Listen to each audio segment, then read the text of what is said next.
Boa noite, pessoal. Meu nome é Dalmo e eu tenho o desafio de apresentar para vocês hoje como tornar o mundo melhor em 2030.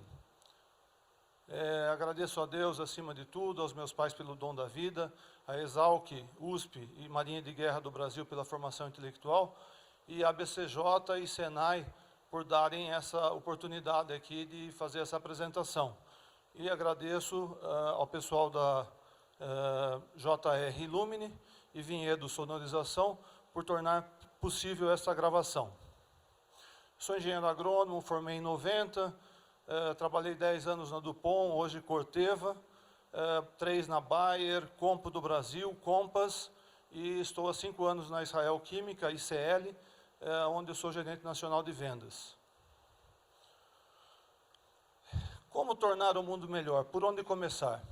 Então, pessoal, essa frase de estudo, John Boyd disse: não se pode criar paz aonde há estômagos vazios. Então, nós temos que fazer com que as pessoas sejam alimentadas. Para isso, o grande desafio da agricultura brasileira e agricultura mundial.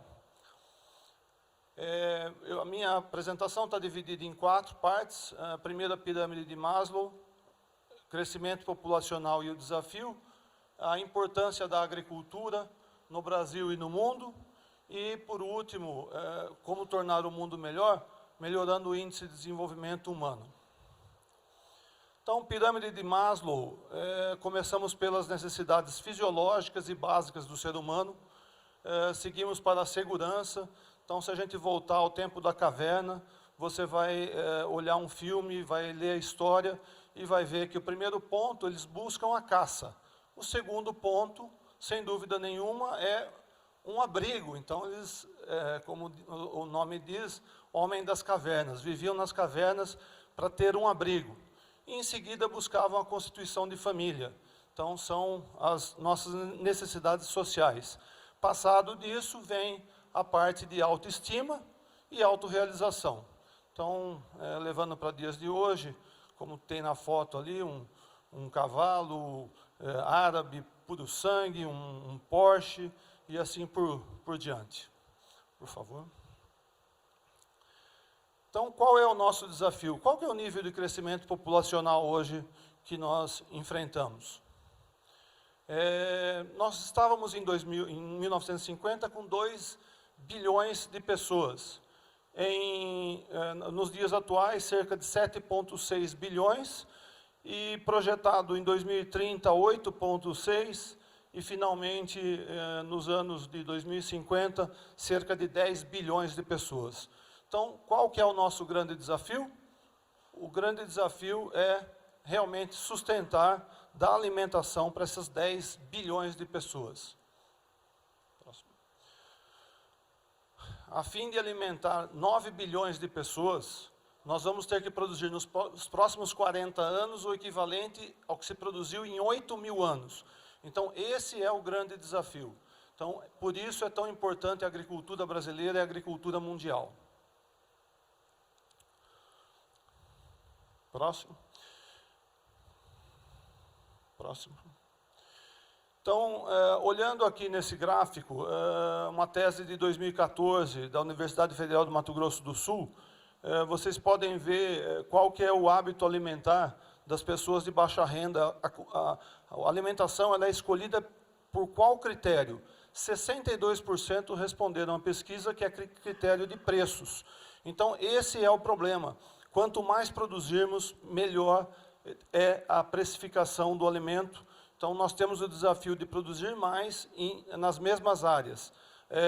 O segundo critério é saúde, depois o sabor e, por último, o tempo de preparo desse alimento. Próximo. Se a gente levar isso para um dado da FAO, de consumo mundial, a gente vê que o índice correlacionado a grãos, raízes, arroz e nível de sobrevivência é o primeiro nível. Esse primeiro nível são os países de menor valor aquisitivo, ou menor renda per capita. Depois vem lácteos, carnes, vegetais E aí já é o segundo nível. O segundo nível nós estamos falando de países como China e Índia, seguido para países desenvolvidos como Europa. Aí a gente já passa a ter o consumo de conveniência, né, consumo em conveniências, snacks, e finalmente os alimentos dietéticos e funcionais, que nem sempre são os melhores alimentos. Eu falei no slide anterior, né, que a população mais pobre busca consumo por preço, e isso leva muitas vezes a consumos altos de vegetais, o que garante muitas vezes uma vida salutar. Então, nem sempre o maior preço, no caso de alimento, é o melhor produto para se ingerir por questão de saúde. Hoje nós enfrentamos, e já nos últimos anos enfrentamos isso, uma concorrência de alimentos versus biocombustível. Então, o Brasil é um exemplo de consumo de biocombustível, é um exemplo, o caso da cana-de-açúcar, movendo carros há muitos anos, há décadas no Brasil, e isso é uma coisa relativamente nova a nível mundial. Então, o Brasil é pioneiro nesse sentido, o Brasil é pioneiro em agricultura, o Brasil é pioneiro em muitos aspectos, e nós, brasileiros, temos que reconhecer e verificar, principalmente a questão de notícias fakes versus fatos, que vou falar um pouco mais sobre isso nos próximos slides.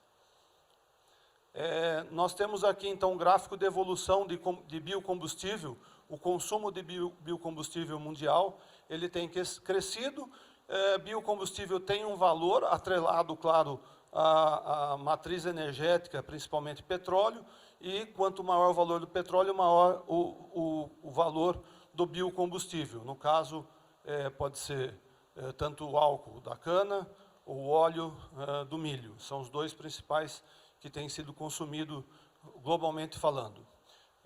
Próximo, por favor. O novo estímulo à sustentabilidade. Fala-se muito da questão sustentabilidade, da questão orgânicos, mas, na verdade, quando a gente está hoje com um incentivo como o RenovaBio, este é um incentivo muito interessante, onde há uma troca por crédito de carbono para as empresas que fazem um controle melhor de uso do meio ambiente. Ou seja, por exemplo, o uso de fertilizantes de liberação controlada, que reduz a emissão de gases, ele está associado a um controle que pode ser retribuído em créditos de carbono, e a empresa pode vender isso daí. Então, esse é o tipo de coisa muito importante que, a partir de hoje, a partir de agora, novos estímulos fazem uma maior sustentabilidade da agricultura mundial. No Brasil, a área estimada de 500 milhões de hectares, onde apenas 83 milhões de hectares, vocês podem ver aqui, são áreas que têm sido utilizadas pelo agribusiness, e nós temos uma área gigantesca. Então, próximo slide, por favor. Nós temos 80 milhões de hectares prontos para serem utilizados com agricultura. Isso quer dizer mais um Brasil. Então, por isso eu falo, Brasil, parceiro ou ameaça? E para quem que vocês acham que é ameaça? Vou falar no próximo slide. Brasil, primeiro produtor mundial de suco de laranja, primeiro produtor mundial de café, primeiro produtor mundial de cana-de-açúcar. Próximo. Recém-adquirido primeiro produtor mundial em soja. Quinto em algodão, terceiro em milho. Quem que é o segundo país, ou o primeiro país, em alguns casos? Estados Unidos. Nós somos também um dos maiores exportadores, como vocês podem ver nos gráficos. O Evaristo Miranda, chefe-geral da Embrapa, prova que o Brasil tem quase 50% das áreas conservadas. Isso equivale a 28 países da Europa. Então, nos próximos 30 anos, nós vamos ter um desafio e uma oportunidade de 40 bilhões de dólares novos no agronegócio. E os dois únicos países que vão disputar isso daí, de igual para igual, é Estados Unidos e Brasil. Por isso eu digo, Brasil, parceiro ou ameaça. Desconfiem, peço a todos vocês que estão vendo essa palestra, que estão estudando no Senai e que têm a oportunidade de ver essa palestra, as pessoas em especial da BCJ, que desconfiem das informações e olhem realmente o quão fidedigna é essa informação. No caso de ONGs, em especial, tenha certeza que não há nenhuma força oculta por trás e realmente tem busca o bem da humanidade. Essa é um slide que está na apresentação do Evaristo. Então, ele fala em inglês, farms here, forest there, ou seja, fazendas aqui nos Estados Unidos, né, eles estão falando lá, e florestas lá. Lá é aqui para nós no Brasil.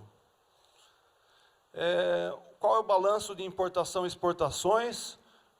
Você veja aqui que nós temos um superávit, olhando apenas 2019, um superávit de 80 bilhões de dólares no agronegócio. Então, o agronegócio, muitas vezes vocês veem uma reportagem, o agronegócio, ele salva o Brasil.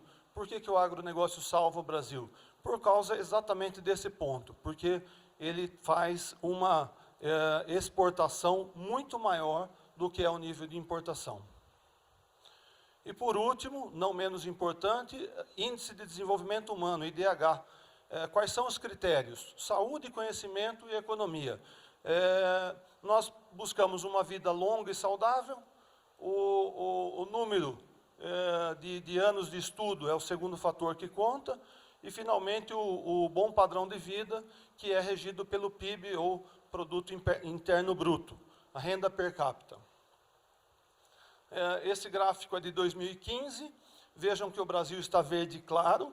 Se você olhar na legenda, verde claro é abaixo de 0,8 de IDH, eu vou explicar um pouco mais sobre IDH, e os verdes escuros, Europa, acima de 0,9. Então, próximo, durante vários anos eu fiz uma apresentação parecida, encomendada pelo grupo IBCJ Senai, aonde eu mostrei que o Brasil estava estável no índice de 0,75. E, felizmente, hoje eu estou aqui apresentando dados de 2020, divulgados pela FAO, aonde o Brasil aparece no grupo 2.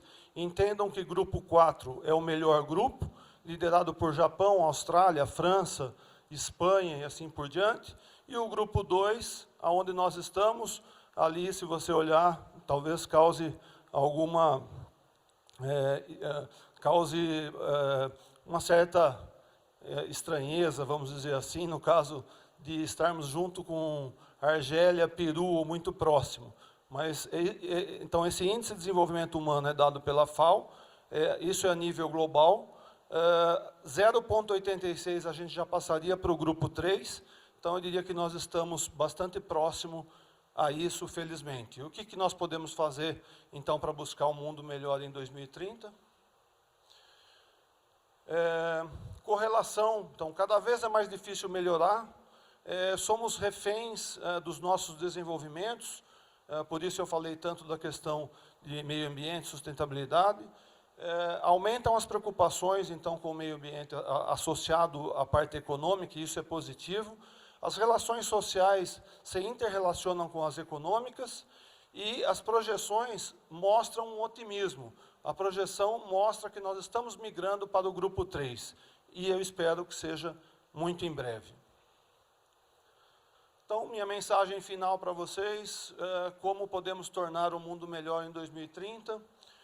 Primeiro de tudo, exigir mais, e mais fortemente dos nossos governos. Isso, mais do que nosso direito, é nossa obrigação. Para tanto, precisamos votar corretamente. Para votar bem, precisamos ser mais politizados e melhor informados. Saber separar fake de fato, para que a gente não se influencie erroneamente por notícias que são falsas no nosso dia a dia, que a gente recebe todos os dias centenas de mensagens. E, por último, buscaremos, assim, um Brasil melhor para todos nós, buscaremos, assim, um mundo melhor. Obrigado. Dúvidas, por favor, no meu e-mail ou meu WhatsApp. Boa noite.